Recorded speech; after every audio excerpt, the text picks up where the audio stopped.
اللہ الرحمن الرحیم۔ ہمارا آج کا عنوان ہے رسول اکرم صلی اللہ علیہ وسلم کا دوسرا تجارتی سفر شام اور راہب نستورہ سے ملاقات۔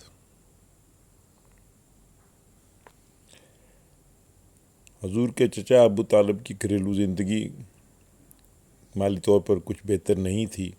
حضور اس وقت 25 برس کی عمر مبارک کو پہنچ چکے تھے۔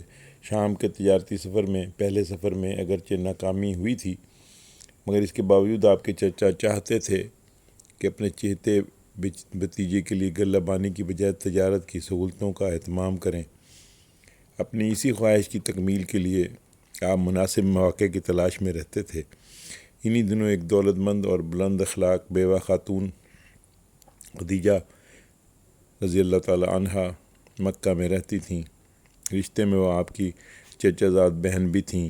ان کے انتہائی پاکیزہ کردار کی وجہ سے لوگ انہیں سیدہ طاہرہ کے لقب سے یاد کرتے تھے۔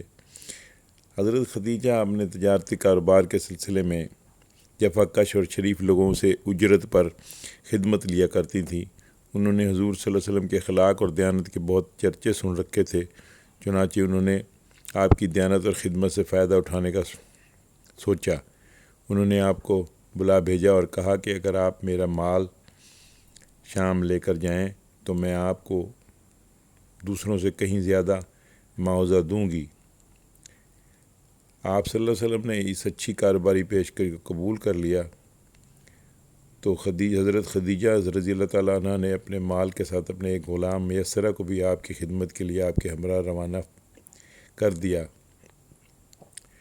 شام کے علاوہ حضور کو تجارت کے لیے متعدد اور مقامات پر جانے کا بھی خاصا تجربہ تھا۔ سیدہ خدیجہ رضی اللہ تعالیٰ نے جہاں جہاں آپ کو تجارتی غرض سے بھیجا ان میں یمن بھی شامل ہے۔ یمن کے سفر کے بارے میں پھر بات کریں گے۔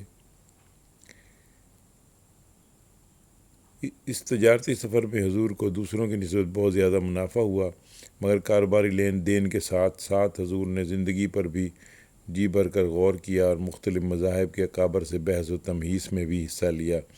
سفر کے دوران حضرت خدیجہ کا غلام میسرہ بھی آپ کی فہم و فراست اور محنت کا اور دیانت کا گرویدہ ہو چکا تھا۔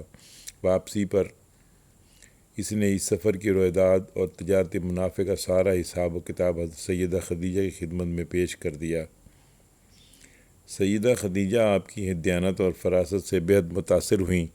بعد میں میسرہ نے بھی ان سے حضور کے بلند اخلاق اور نیک عادات کی تعریف کے بہت ساری قصے سنائے۔ میسرہ نے تو یہاں تک کہہ دیا کہ سیرت و کردار اور لیاقت و ذہانت کے اعتبار سے مکے کا کوئی بھی نوجوان آپ کا ہم پلہ نہیں ہے۔ ان تمام باتوں سے سیدہ خدیجہ کے دل میں حضور سے محبت اور عقیدت کی راہ ہموار ہو گئی۔ کاروبار میں صحیح لین دین اور تجارتی معاملوں کو فہم و تدابر سے چلانے حضور کو بھی مسرت اور گوناگوں میسر اطمینان میسر ہوا۔ چرواہی سے زندگی سے تجارت کے سفر تک آپ کے تخلیقی فکر و عمل میں نت نئے تجربوں کا اضافہ ہوا۔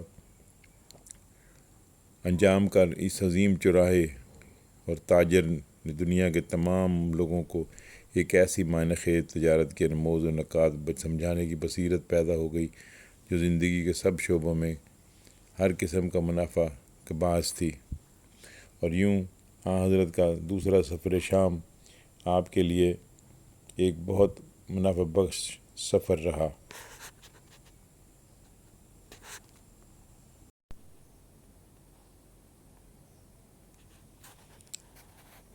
شام کے سفر کے واقعات میں ایک واقعہ اس طرح بھی پیش آیا کہ سیدہ خدیجہ رضی اللہ تعالیٰ عنہ کے 2 اونٹ راستے میں بہت تھک گئے اور سفر کرنے سے عاجز آ گئے۔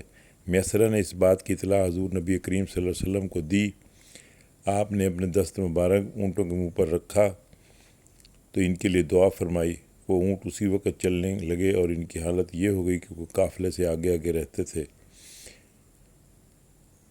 حضرت میسرہ کے ساتھ ساتھ ایک اور شخصیت بھی ساتھ تھی، ان کا نام خزیمہ تھا۔ انہیں بھی یہ دیکھ کر بڑی حیرت ہوئی کہ اس چیز کو انہوں نے نبی کریم صلی اللہ علیہ وسلم کی برکت سمجھا اور آپس میں ایک دوسرے سے کہتے تھے کہ محمد صلی اللہ علیہ وسلم کی شان بڑی اونچی ہے۔ جب حضور سرور کائنات بصرہ اور شام کی سرحد پر پہنچے تو بحیرہ راہب کے کلیسا کے نزدیک قیام فرمایا۔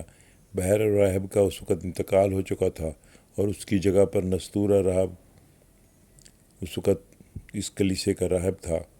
حضور نبی کریم صلی اللہ علیہ وسلم کلیسا کے نزدیک اس درخت کے نیچے تشریف فرما ہوئے جو سوکھ چکا تھا۔ آپ کے بیٹھنے سے وہ درخت فوراً طور پر سرسبز اور شاداب ہو گیا اور یہاں تک کہ اس پہ پھل بھی لگ گئے۔ اس درخت کے گردا گرد کی زمین پر بھی سبزہ اگایا۔ نستورہ راہب کلیسا کی چھت سے یہ سارا منظر دیکھ رہا تھا۔ وہ بھاگتا ہوا حضور نبی کریم صلی اللہ علیہ وسلم کی خدمت اقدس میں حاضر ہوا۔ وہ کہنے لگا کہ میں آپ کو لات و عزا کی قسم دیتا ہوں، آپ کا نام کیا ہے؟ حضور نبی کریم صلی اللہ علیہ وسلم نے فرمایا کہ میرے پاس سے دور ہو جاؤ، کیونکہ عربوں کی گفتگو میں بھی مجھ پر کوئی یہی بات سب سے زیادہ مکروہ اور ناگوار گزرتی ہے کہ کوئی مجھے لات اور منات کی قسم دے۔ نستورہ کے ہاتھ میں ایک صحیفہ تھا۔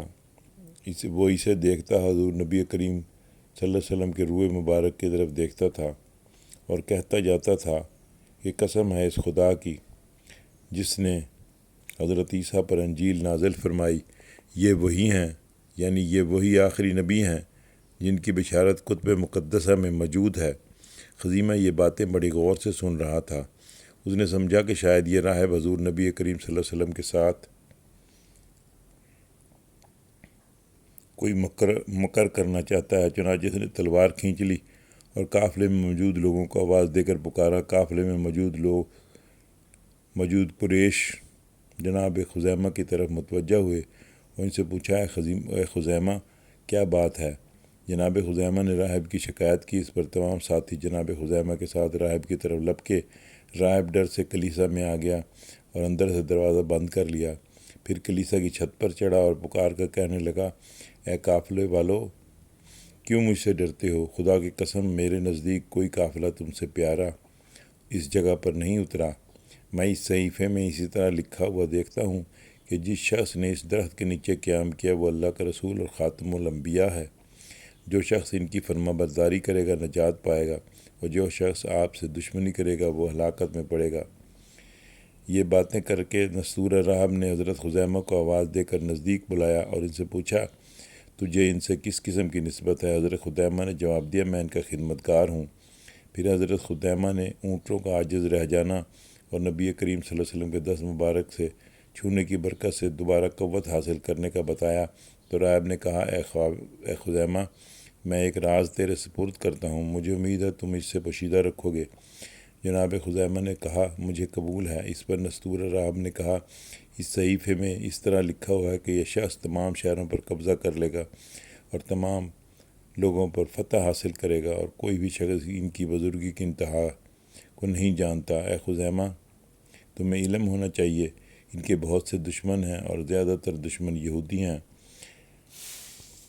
اس طرح نستورہ راہب نے میسرہ غلام کو بھی بلایا اور اس سے بھی حضور نبی کریم صلی اللہ علیہ وسلم کی بعض نشانیاں پوچھیں اور ایک ایک سوال کر کے اس سے جواب سنا۔ میسرہ نے بھی راہب کو بہت سی باتیں سنائیں اور سفر کے دوران ملاحظہ کرنے والی پرندوں کا آپ کے سر مبارک پر سایہ کرنا، آپ کے دست مبارک کی برکت سے کھانے میں برکت ہونا، یہ سن کر نستورہ راہب نے کہا کہ میں بڑی مدت سے ان کے انتظار میں یہاں پر وقت گزار رہا ہوں۔